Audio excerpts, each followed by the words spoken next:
Hey guys, Bharat सरकार ने Vande Bharat mission की शुरुआत की है। विदेशों में फंसे भारतीय नागरिकों को भारत वापस लाने के लिए किस तरह से अभियान चलाया जाएगा, उसके बारे में हम इस लेक्चर में डिस्कस करेंगे। तो नमस्कार दोस्तों, मैं मुकेश वर्मा आपका हार्दिक स्वागत करता हूं। देखते हैं वंदे भारत मिशन आखिर क्या है।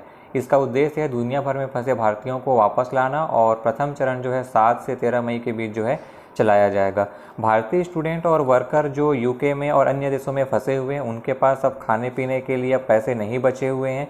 और कुछ हमारे जो वर्कर्स हैं जो खाड़ी देश जैसे कि आपका यूएई है में भी भारतीय जो है फंसे हुए हैं, उन्हें भी काफ़ी प्रॉब्लम आ रही है क्योंकि सभी देश जो है लॉकडाउन में है, कंपनियां बंद है, उनके पास पैसे नहीं है। पिछले 2 महीने से ऐसा चल रहा है।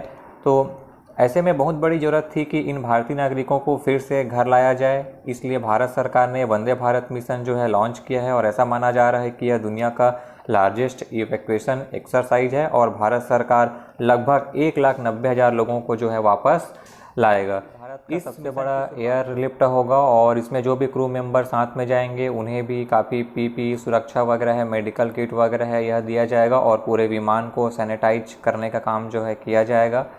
देखिए, इसमें आपका जो एयर इंडिया है, ठीक है, तो पहले सप्ताह में 14,800 के आसपास भारतीयों को वापस लाएगा क्योंकि टोटल 1,90,000 से भी ज़्यादा भारतीयों को वापस लाना है। ये फ़्लाइट्स 12 देशों में जाएंगी और इसके लिए सरकार ने कुल 64 फ़्लाइट्स की व्यवस्था की है।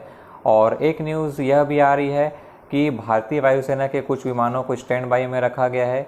मे बी इन्हें भी फ्यूचर में भेजा जाएगा क्योंकि एक पैसेंजर ट्रेन में देखिए 150 से लेकर 200 पैसेंजर ही आ पाते हैं, जबकि जो C-17 ग्लोब मास्टर है एंड C-130J सुपर हरकुलिस है में ज़्यादा लोगों को लाया जा सकता है।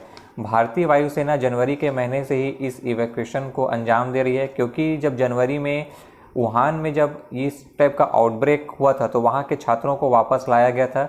चाइना ही नहीं, चाइना के साथ साथ इटली, यूके या मालदीव आदि जो देश के नागरिक हैं उन्हें भी जो है एयरफोर्स वापस लाने में जो है मदद की थी।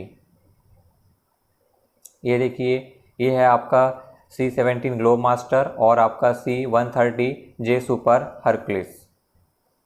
अब यहाँ पर बात आती है कि टू वे ट्रैफिक आखिर है क्या चीज़। इसमें हम बात करेंगे कि ये जो फ़्लाइट्स है जब इनको लेने के लिए जाएगी तो क्या यह खाली जाएगी, क्योंकि अगर फ़्लाइट्स खाली जाती है तो हमें इकोनॉमिक रूप से काफ़ी ज़्यादा घाटा होता है।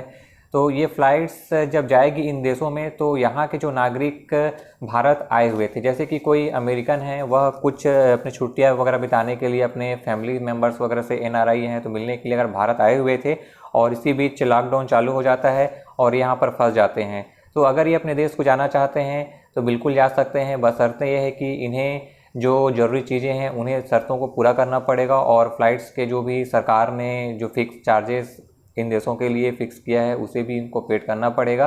तो यहाँ पर कुछ शर्त रहेगी, जैसे कि उस जो फ़्लाइट जा रही है तो जो व्यक्ति उसमें जाएगा उस देश का नागरिक होना चाहिए, उनके पास या तो ग्रीन कार्ड होना चाहिए, मान्य वीज़ा होना चाहिए या वो CI कार्ड, हम इस प्रकार की तमाम बातें करते हैं, सभी उनके पास है तो इनको जाने में जो है कोई दिक्कत नहीं होने वाला है। तो इससे हमारी जो फ़्लाइट है वो भी क्या हो जाएगी, इकोनॉमिक हो जाएगी, क्योंकि काफ़ी ज़्यादा हमें महंगा पड़ता है फ़्लाइट से किसी भी व्यक्ति को लाने के लिए। अब यहाँ पर बात आती है कि हम किसको प्राथमिकता देंगे, किसको प्रायोरिटी बेसिस में हम सबसे पहले देश वापस लाएंगे। तो यहाँ पर देखते हैं कुछ चीज़ें, जैसे कि संकटमय स्थिति हो सकता है किसी की फैमिली मेम्बर की यहाँ मृत्यु हो गई हो और कुछ प्रॉब्लम चल रहे हो तो उन्हें पहले प्राथमिकता देंगे, ठीक है। इसमें और शामिल है अगर कोई प्रेग्नेंट महिला है या फिर किसी के घर में मृत्यु हो गई है, कोई आपका मेडिकल इमरजेंसी है, आपके छात्र हैं, अब इन छात्रों के पास वहाँ पर रहने के लिए पैसे नहीं बचे हैं, जो भी इनके पॉकेट मनी वगैरह थे वो इन 2 महीने के दौरान ख़त्म हो चुकी है और अपने घर वापस आना चाहते हैं। कुछ लोग ऐसे हैं जिनकी वीज़ा की जो तिथि है, शॉर्ट टर्म वीज़ा वाले हैं, उनकी वीज़ा समाप्त हो चुका है। और हम प्रवासी मजदूर जिनकी नौकरियां जा चुकी है, अब जो भी पैसे सेविंग थी वो भी ख़त्म हो चुके हैं, तो इनको जो है पहले प्राथमिकता दिया जाएगा और उसके बाद हम जब इसका द्वितीय चरण जब चालू होगा तो बाकियों को जो है वापस लाया जाएगा। तो इसके लिए जब जा रही इतने सारे लोगों को वापस लाने के लिए तो कुछ मेडिकल प्रिकॉशंस वगैरह भी हमें फॉलो करने पड़ेंगे, जैसे कि आप यहाँ पर देख रहे हैं क्रू मेंबर्स जाएंगे, पूरी सुरक्षा के साथ जाएंगे और जो विमान है इन विमानों को भी जो है सैनिटाइज जो है आप देख रहे हैं किया जा रहा है, ठीक है। तो मेडिकल प्रिकॉशन के साथ साथ देखते हैं आपका कि जो भी मजदूर रहेंगे या छात्र स्टूडेंट रहेंगे उनका पहले तो मेडिकल उनको स्क्रीन से जो है गुजरना पड़ेगा। अगर इनमें कोई भी कोरोना के लक्षण दिखाई देते हैं तो इन्हें अलाउ नहीं किया जाएगा वापस आने के लिए।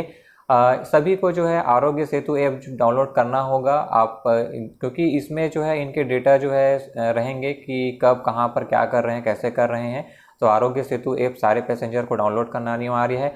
और जब ये वापस आएंगे तो इन्हें एक अंडरटेकिंग पर साइन करना होगा कि जैसे ही आपका भारत आएंगे तो इन्हें 14 दिन का क्वारंटाइन में रहना होगा। अब यहाँ पर बात करेंगे कि क्वारंटाइन सेंटर, पहले तो यहाँ पर बात हो रही थी कि इन्हें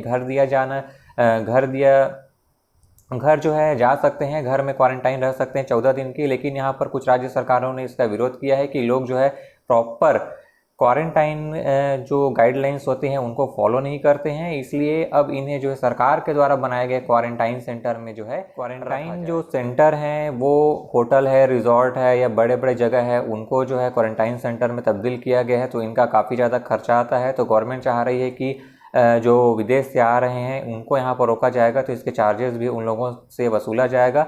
तो काफ़ी लोगों की इस चीज़ की आलोचना भी की है कि एक तो हमारे पास पैसे नहीं हैं और ऊपर से क्वारंटाइन सेंटर में रख रहे हैं और हमसे आप पैसे चार्जेस कर रहे हैं।